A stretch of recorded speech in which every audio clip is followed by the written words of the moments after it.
Imaginez que vous découvriez aujourd'hui que dans 100 ans, personne ne se souviendra de votre nom. Que dans 200 ans, toute trace de votre passage sur cette terre aura disparu. Comment vous sentiriez-vous? La plupart d'entre nous ressentiraient une forme d'angoisse, peut-être même de panique. Pourtant, je vais vous proposer aujourd'hui une perspective radicalement différente.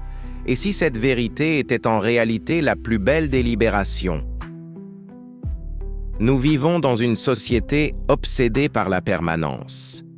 Nous construisons des monuments, nous gravons nos noms dans la pierre, nous accumulons des biens, nous cherchons la gloire, tout cela dans l'espoir secret de laisser une trace indélébile de notre passage. Mais la vérité, c'est que même les plus grands de ce monde finissent par s'effacer. Combien de pharaons égyptiens pouvez-vous nommer? Combien de rois du Moyen Âge? Même parmi les célébrités d'il y a seulement 50 ans, combien sont encore dans nos mémoires? L'histoire nous enseigne une leçon implacable. L'oubli est le destin commun de l'humanité. Et c'est normal. C'est même nécessaire. Car si nous nous souvenions de tout et de tous, nos esprits seraient saturés, incapables de faire de la place au nouveau, à l'innovation, au progrès. L'oubli n'est pas un échec de la mémoire humaine, c'est une caractéristique, pas un bug. C'est ce qui permet à chaque génération de repartir à zéro, de réinventer le monde, de créer sa propre histoire. Pourtant, cette perspective de l'oubli nous terrifie. Pourquoi? Parce que nous confondons notre valeur avec notre permanence. Nous pensons que si nous ne laissons pas de traces durables, alors notre vie n'aura pas eu de sens. Cette peur de l'insignifiance nous pousse à des comportements parfois destructeurs. Nous sacrifions notre présent pour un futur hypothétique. Nous négligeons nos relations pour construire une carrière qui nous survivra. Nous oublions de vivre pour nous concentrer sur ce que nous laisserons derrière nous. Certains deviennent obsédés par leur héritage au point de ne plus profiter de leur existence. D'autres sombrent dans une mélancolie paralysante, convaincus que rien de ce qu'ils font n'a d'importance, puisque tout finira par disparaître. Mais cette logique est fondamentalement défaillante. Elle repose sur une équation fausse, valeur égale permanence. Or, les choses les plus précieuses de la vie sont souvent les plus éphémères. Pensez à un coucher de soleil. Sa beauté réside-t-elle dans sa permanence? Non. Elle réside précisément dans sa fugacité. Nous le trouvons beau parce qu'il ne dure que quelques minutes, parce que chaque coucher de soleil est unique et ne se reproduira jamais exactement de la même façon. Pensez à une conversation profonde avec un ami, à un fou rire partagé, à un moment de tendresse avec un être cher. Ces instants tirent leur valeur de leur caractère unique et irremplaçable, pas de leur durabilité. La culture japonaise a un concept magnifique pour cela, le mono no aware, littéralement la tristesse des choses. C'est cette émotion douce amère que nous ressentons face à la beauté éphémère du monde. Les cerisiers en fleurs ne sont beaux que parce qu'ils ne fleurissent que quelques semaines par an. S'ils étaient toujours en fleurs, nous cesserions de les remarquer. L'impermanence n'est pas l'ennemi de la beauté, elle en est la condition. Elle n'est pas l'ennemi du sens, elle en est le créateur. Face à cette réalité de l'impermanence, nous avons effectivement un choix à faire, un choix qui déterminera la qualité de notre existence. Le premier choix, c'est de vivre dans la peur.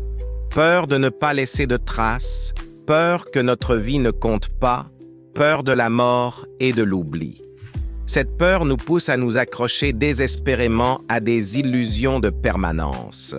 Nous accumulons, nous contrôlons, nous nous inquiétons constamment de notre héritage. Mais il y a un second choix plus courageux et paradoxalement plus libérateur. Accepter pleinement notre condition mortelle et éphémère. Reconnaître que nous finirons tous par être oubliés et voir dans cette vérité non pas une condamnation, mais une invitation. Une invitation à quoi?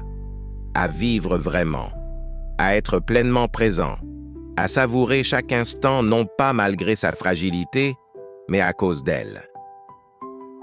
Quand vous acceptez que votre temps est limité, que votre impact sera temporaire, que votre nom finira par s'effacer, quelque chose de magique se produit.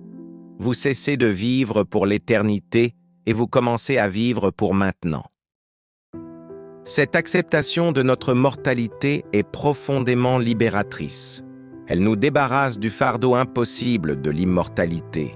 Elle nous permet de lâcher prise sur des attentes irréalistes et de nous concentrer sur ce qui est vraiment à notre portée, le moment présent.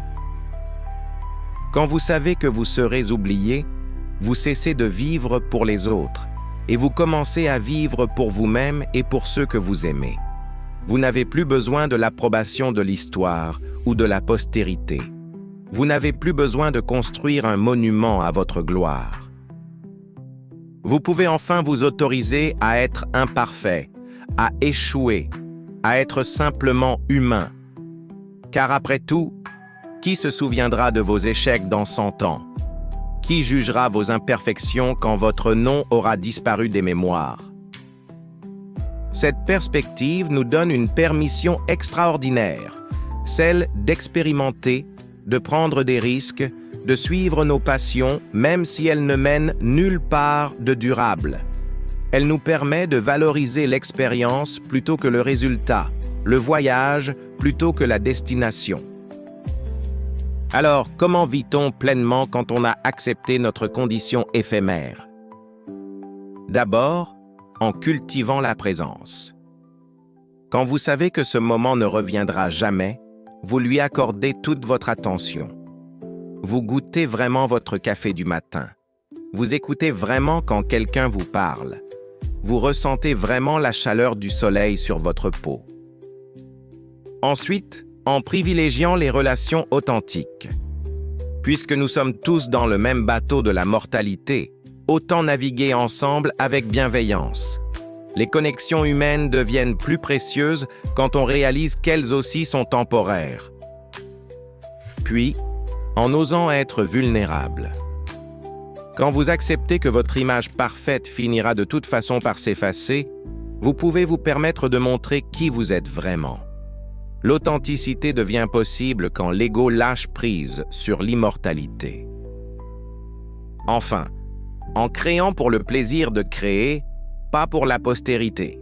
Écrivez cette chanson, même si personne ne s'en souviendra. Plantez ce jardin même s'il ne vous survivra pas. Aimez cette personne même si cette histoire aura une fin. Nous finirons tous par être oubliés. C'est une certitude. Mais cette certitude, loin d'être une condamnation, peut devenir notre plus grande liberté. Car quand vous acceptez pleinement votre mortalité, quand vous embrassez votre condition éphémère, vous découvrez quelque chose d'extraordinaire. Chaque instant devient infiniment précieux, précisément parce qu'il ne durera pas. Vous avez le choix, vivre dans la peur de l'oubli ou vivre pleinement en sachant que c'est justement cette fragilité qui rend chaque moment magique. Alors, que choisirez-vous?